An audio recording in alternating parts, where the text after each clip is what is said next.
Hi students, science ടെക്കിൻ്റെ പുതിയൊരു വീഡിയോയിലേക്ക് എല്ലാവർക്കും സ്വാഗതം. ഈ ഒരു വീഡിയോയിൽ നമ്മൾ ഡിസ്കസ് ചെയ്യുന്ന നമ്മുടെ പോളി ടോപ്പർ ഉണ്ട്. നിങ്ങളുടെ കയ്യിൽ ഓൾറെഡി അവൈലബിൾ ആണ്. ആ പോളി ടോപ്പർ വെച്ച് നിങ്ങൾക്ക് എന്ത് ചെയ്യാൻ പറ്റും? നമ്മുടെ ഫിസിക്സിൻ്റെയും കെമിസ്ട്രിയുടെയും മാത്സിൻ്റെയും ഗ്രാഫിക്സ് ഇംഗ്ലീഷിൻ്റെ ഒക്കെ സബ്ജക്ട്സ് നമുക്ക് എന്ത് ചെയ്യാൻ പറ്റും? പഠിക്കാനായിട്ട് പറ്റും. അപ്പോൾ ഈ ഒരു വീഡിയോ നിങ്ങൾ കാണുന്ന ഇൻ കേസ് നമ്മൾ ഈ ബുക്ക് എന്ത് ചെയ്യുക, QR കോഡ് സ്കാൻ ചെയ്തപ്പോൾ ആയിരിക്കും മേ ബി നിങ്ങൾ ഈ ഒരു വീഡിയോ കാണുന്നത്. ഇത് നമ്മളെ ആപ്പിൽ ഫുൾ റെക്കോർഡഡ് സെക്ഷൻസ് എന്ത് ചെയ്യുന്നുണ്ട്, അവൈലബിൾ ആയിട്ട് വരികയും ചെയ്യുന്നുണ്ട്. അപ്പോൾ ജസ്റ്റ് നിങ്ങൾ എന്ത് ചെയ്യുക, നമ്മൾ പോളി ടോപ്പറിൻ്റെ ഇഗ്നൈറ്റ് എഡിഷൻ വാങ്ങുക. ഇഗ്നൈറ്റ് എഡിഷൻ എന്ന് പറയുന്നത് സെം 1ൻ്റെ ക്വസ്റ്റ്യൻ ബാങ്കാണ്. 3 സെറ്റ് ക്വസ്റ്റ്യൻ പേപ്പേഴ്സ് ഉണ്ട്. നവംബറിൽ നടന്ന ക്വസ്റ്റ്യൻ പേപ്പേഴ്സ് ഉണ്ട്. നവംബറിൽ 2021 ക്വസ്റ്റ്യൻ ഉണ്ട്. 22 നവംബറിലും ഉണ്ട്. അതുപോലെ തന്നെ മൂന്നാമതൊരു സെറ്റ് ക്വസ്റ്റ്യൻ പേപ്പേഴ്സ് നമ്മൾ എന്ത് ചെയ്തിട്ടുണ്ട്, സയൻസ് ടെക് പ്രിപ്പയർ ചെയ്തിട്ടുണ്ട്. അപ്പോൾ നമുക്ക് പാർട്ട് ബി നമ്മൾ എന്ത് ചെയ്യുന്നുണ്ട്, ഇനി അടുത്ത് ഡിസ്കസ് ചെയ്യാനായിട്ട് പോവുകയാണ്. അടുത്തത് define power SI unit elastic modulus. ഇത്ര കാര്യങ്ങളാണ് പറയുന്നത്. വളരെ സിമ്പിളായിട്ടുള്ള കുറച്ച് കാര്യമാണ് പറയുന്നത്. എന്താണ് പവർ എന്ന് പറയുന്നത്? നമുക്ക് ഓൾറെഡി നമ്മൾ നേരത്തെ പറഞ്ഞു എന്താ പവറിൻ്റെ ഒരു പ്രോബ്ലം ചെയ്തായിരുന്നു അല്ലേ. Power is define the ratio of doing work, അല്ലെങ്കിൽ എന്ത് പറയുന്നത്, amount of energy transfer per unit time. ആ amount of energy transfer per unit ടൈമിൻ്റെ ഒരു ഇക്വേഷനാണ് നമ്മൾ അവിടെ എന്ത് ചെയ്തത്, P= എനർജി ബൈ ടൈം എന്ന് നമ്മളവിടെ എഴുതിയത്. ഇവിടെ നമുക്ക് എന്ത് പവർ = വർക്ക് ബൈ ടൈം എന്ന് എഴുതാം. അതാണ് defined as the rate of doing work. അപ്പോൾ ഈ രണ്ട് ഇക്വേഷൻ നമുക്ക് എന്ത് ചെയ്യാൻ പറ്റും, ആ രണ്ട് ഓരോ കൊടുത്ത് രണ്ട് എഴുതിയിരിക്കുന്നത്. SI യൂണിറ്റ് എന്ന് പറയുന്നത് വാട്ടാണ്. 1 HP എന്ന് പറയുന്നത് എന്താണ്, ഹോഴ്സ് പവറാണ്. 746 ഒരു ഹോഴ്സ് പവർ എന്ന് പറയുന്നത്. അത് W വാട്ടാണ്, ക്യാപിറ്റൽ ലെറ്റർ വാട്ട്. ഓക്കെ, അപ്പോൾ അത് സിമ്പിളായിട്ട് നമുക്ക് എന്ത് ചെയ്യാൻ പറ്റി കഴിഞ്ഞു. ശരി, അടുത്ത നോക്കാം. ഇനി differentiate between heat and temperature. Simple ഒരു ക്വസ്റ്റ്യനാണ്. Differentiate between heat and temperature. First നമുക്ക് നോക്കാം, എന്താണ് heat? The degree of hotness or coolness ആണ് എന്തെന്ന് പറയുന്നത്, ഹീറ്റ് എന്ന് പറയുന്നത് യൂണിറ്റ് ജൂളാണ്. മനസ്സിലായോ? എന്താ പറയുന്നത്, ഹീറ്റ് ഡിഗ്രി ഓഫ് ഹോട്ട്നെസ്, അല്ലെങ്കിൽ എന്താ ഒരു കൂൾനെസ് ഓഫ് ആൻ ഒബ്ജക്റ്റ്. ചൂടുണ്ടോ എന്ന് നമ്മൾ വെള്ളത്തിൽ നമ്മൾ നോക്കും അല്ലേ. കൈ തൊട്ട് നോക്കുമ്പോൾ എന്ത്, കൈ പൊള്ളി. അപ്പോൾ എന്ത്, ചൂടുണ്ട്. എങ്ങനെയുണ്ട്, അത് തണുത്തിരിക്കുകയാണ്, തണുക്കുന്നുണ്ട് അല്ലേ. അത് നമ്മൾ എന്തിൻ്റെ എക്സാമ്പിളായിട്ട് പറയുന്നത്, ഹീറ്റിന് നമുക്ക് പറയാൻ പറ്റുന്നത് അല്ലേ. തണുത്തോ, ചായ തണുത്തു പോയി, തണുത്ത് എന്നും പറയുന്നുണ്ട്. എന്താ തണുത്ത്, ആ ചൂടാണ് തണുത്തത്. ആ ഹോട്ട്നെസ് ഓർ കൂൾനെസ് എന്ന് നമ്മൾ പറയുന്നത്. ശരി, അതിൻ്റെ യൂണിറ്റ് ഒന്ന് പഠിച്ചു വെച്ചിരിക്കുക, ജൂൾ. അടുത്ത ടെമ്പറേച്ചർ. ഈ തെർമൽ എനർജി, ചൂടുണ്ടോ, ചൂടുണ്ട്. പനിയുണ്ടോ, പനിയുണ്ട് എന്നല്ലേ. അതിന് നമ്മൾ എന്തിലാണ് പറയുന്നത്, മെഷർമെൻറ്റ് ഓഫ് ടെമ്പറേച്ചർ. അത് നമ്മൾ എന്ത് പറയുന്നത്, ടെമ്പറേച്ചർ അത് തന്നെ, മെഷർമെൻറ്റ് ഓഫ് ടെമ്പറേച്ചർ. സിമ്പിൾ സാധനമാണ്. ഇതിന് നമുക്ക് ഇതിനെയും കൂട്ടി ലഘൂകരിച്ച് പറയാൻ പറ്റില്ല. അപ്പോൾ നോക്കിക്കുക, എന്താ temperature? It is the measure of the thermal energy of average heat of molecules in a substance is called temperature. ടെമ്പറേച്ചറിൻ്റെ യൂണിറ്റ് എന്ന് പറയുന്നത് കെൽവിനാണ്. അവിടുത്തെ കെൽവിൻ എഴുതുമ്പോൾ K എന്ന് എഴുതുന്നത് ക്യാപിറ്റൽ ലെറ്ററിൽ K എഴുതണം. കാര്യം എന്ന് വെച്ചാൽ ഓരോ സയൻറ്റിസ്റ്റിൻ്റെ നൈമൊക്കെയാണ് എന്തിൽ വരുന്നത്, ക്യാപിറ്റൽ വരുന്നത്. കിലോഗ്രാം എന്ന് പറയുന്നത് സ്മോൾ ലെറ്ററിൽ എഴുതണം. റേഡിയസ് ഓഫ് ഗൈറേഷൻ K, അത് സ്മോൾ ലെറ്റർ K ആണ് വരുന്നത്. അപ്പം സയൻറ്റിസ്റ്റ് ന്യൂട്ടൺ N എഴുതുമ്പോൾ ക്യാപിറ്റൽ ലെറ്ററിൽ എഴുതണം. നാനോമീറ്റർ എഴുതുമ്പോൾ സ്മോൾ ലെറ്റർ നാനോമീറ്റർ N എഴുതണം. എന്താണ് ഈ സയൻറ്റിസ്റ്റിൻ്റെയൊക്കെ നൈമൊക്കെ വരുമ്പോഴേക്കും നമ്മൾ അതിനെ ക്യാപിറ്റൽ ലെറ്ററും അതുപോലെ തന്നെ അല്ലാണ്ട് വരുന്നതെല്ലാം തന്നെ സ്മോൾ ലെറ്ററിലാണ് എഴുതുന്നുണ്ട്. അപ്പോൾ നമ്മൾ എത്രയായി, 7 ക്വസ്റ്റ്യനായി. സിമ്പിളാണ്, പെട്ടെന്ന് നമുക്ക് എന്ത് ചെയ്യുന്നുണ്ട്, പറഞ്ഞു പോകാനായിട്ട് സാധിക്കുന്നുണ്ട് അല്ലേ. അപ്പോൾ മനസ്സിലായാലോ, ഹോട്ട്നെസ് കൂൾനെസ്സും ഒരു ഒബ്ജക്റ്റിൻ്റെ. അതുപോലെ തന്നെ എന്താ പറയുന്നത്, it is a measure of thermal energy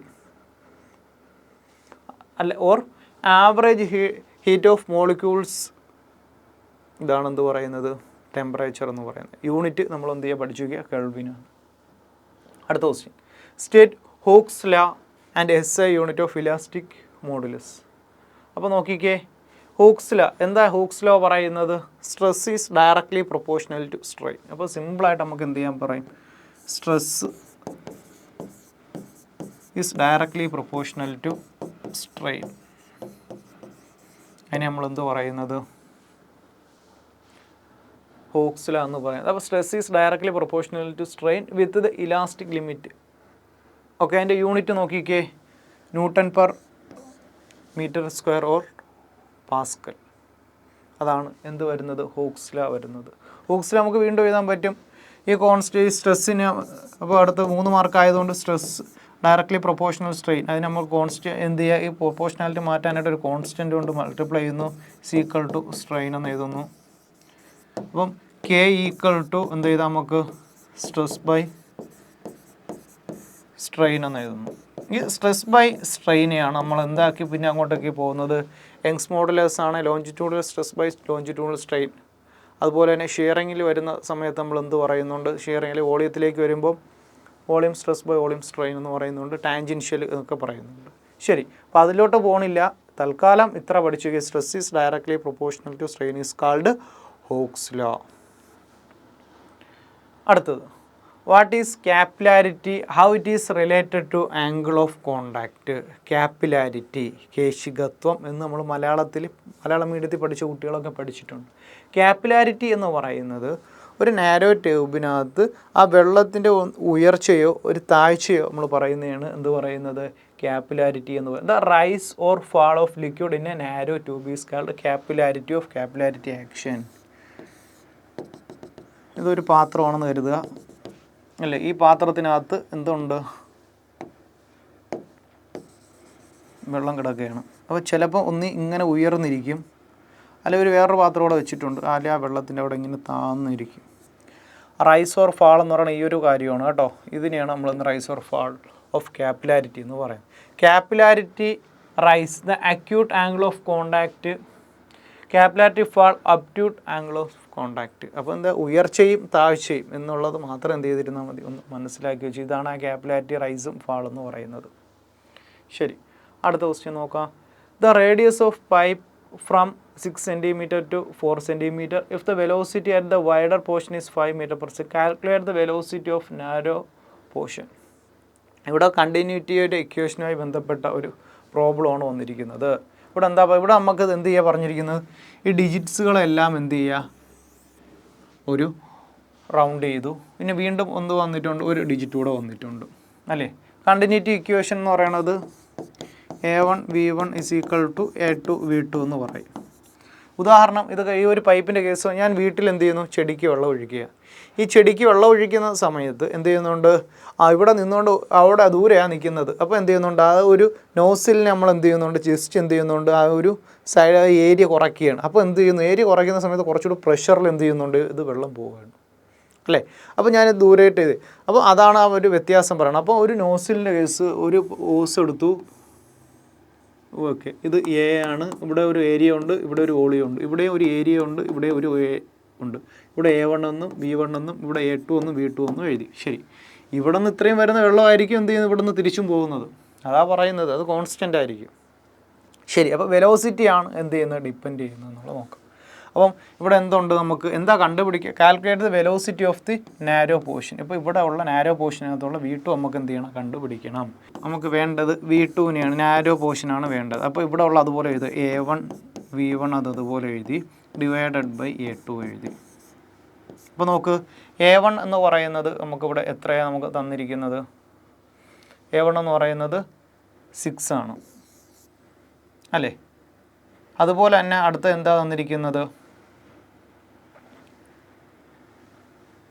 V1 എന്ന് പറയുന്നത് 5 ഡിവൈഡഡ് ബൈ A2 എന്ന് പറയുന്നത് എത്ര തന്നിരിക്കുന്നത്, 4 ആണ്.